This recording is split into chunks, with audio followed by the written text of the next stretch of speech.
Bonjour EB5, aujourd'hui je vais expliquer le chapitre 16, comparaison des fractions, page 66.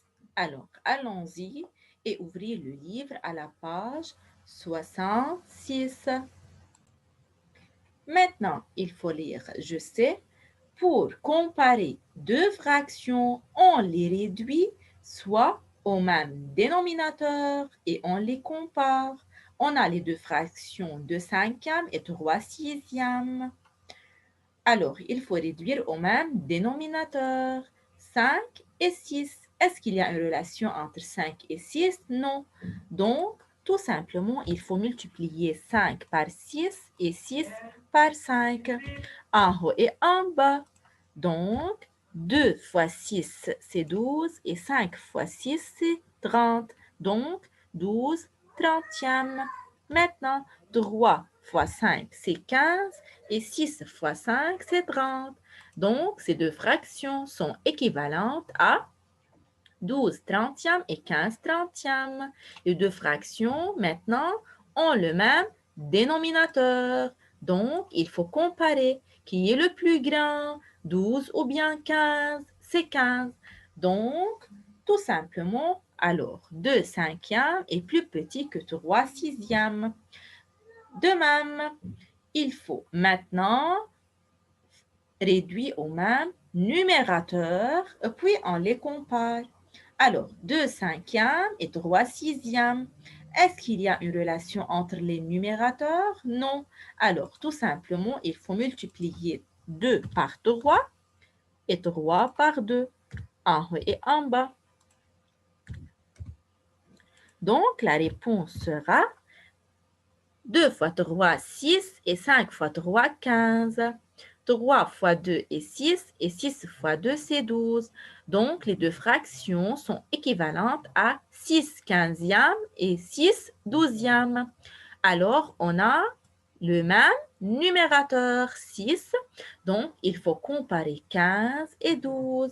Lorsqu'on a le même numérateur, il faut regarder le petit dénominateur. Lorsqu'on a le plus petit dénominateur, alors la fraction, c'est la plus grande.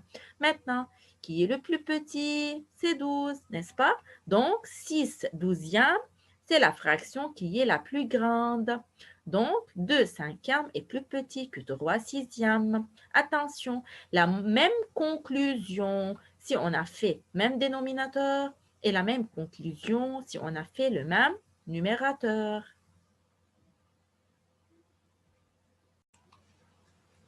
Maintenant, pour mieux comprendre, je vais faire le numéro 1, page 66. La question réduit au même dénominateur, puis compare les fractions suivantes. Alors, il faut réduire au même dénominateur. Donc, pour colonne 1, on a les deux fractions, 3 huitièmes et 2 septièmes. Tout d'abord, est-ce qu'on peut simplifier ces deux fractions? Non. Est-ce qu'il y a une relation entre les dénominateurs? Non.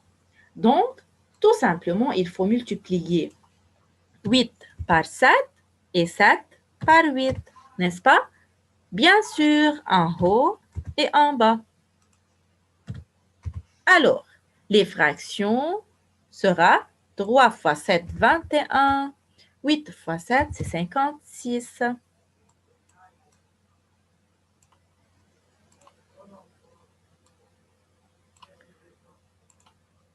2 fois 8, c'est 16. 7 fois 8, c'est 56. Alors, maintenant, les deux fractions ont le même dénominateur, 56. Alors, qui est le plus grand, 21 ou bien 16? Bien sûrement, c'est 21. Voilà. De la même façon, pour 2 tiers et 1 quart. Est-ce qu'on peut simplifier 2 tiers et 1 quart? Non. Est-ce qu'il y a une relation entre 3 et 4? Non. Alors, tout simplement, il faut faire 3 fois 4 et 4 fois 3. Bien sûrement, en haut et en bas. Alors, la fraction de tiers sera 2 fois 4, c'est 8, sur 3 fois 4, c'est 12. Alors, 8 douzièmes.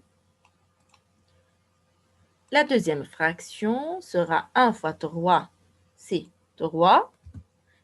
Et 4 fois 3, c'est 12. Alors, 3 douzièmes. Maintenant, les deux fractions ont le même dénominateur, 12. Qui est le plus grand, 8 ou bien 3? C'est 8. Voilà. Colonne 2, c'est le devoir. Encore, je veux faire le numéro 2, réduit au même numérateur, puis compare les fractions suivantes. On a colonne 1, on a les deux fractions 1 tiers et 2 cinquièmes. Est-ce qu'on peut simplifier ces deux fractions? Non. Est-ce qu'il y a une relation entre les numérateurs 1 et 2? Oui. 1 fois 2 me donne 2, n'est-ce pas? Donc, il faut multiplier 1 tiers par 2 en haut et en bas. La fraction sera 2 sixièmes. Alors, les deux fractions ont maintenant le même numérateur. Qui est le plus grand, mes élèves? La fraction qui est la plus grande, qui a le plus petit dénominateur, c'est-à-dire 2 cinquièmes. De même, pour les deux fractions 2 tiers et 4 septièmes. Est-ce qu'on peut simplifier ces deux fractions? Non. Est-ce qu'il y a une relation entre 2 et 4? Oui. 2 fois 2 me donne 4. Donc, il faut faire fois 2, en haut et en bas. La fraction sera 4 sixièmes. Donc, les deux fractions ont le même numérateur.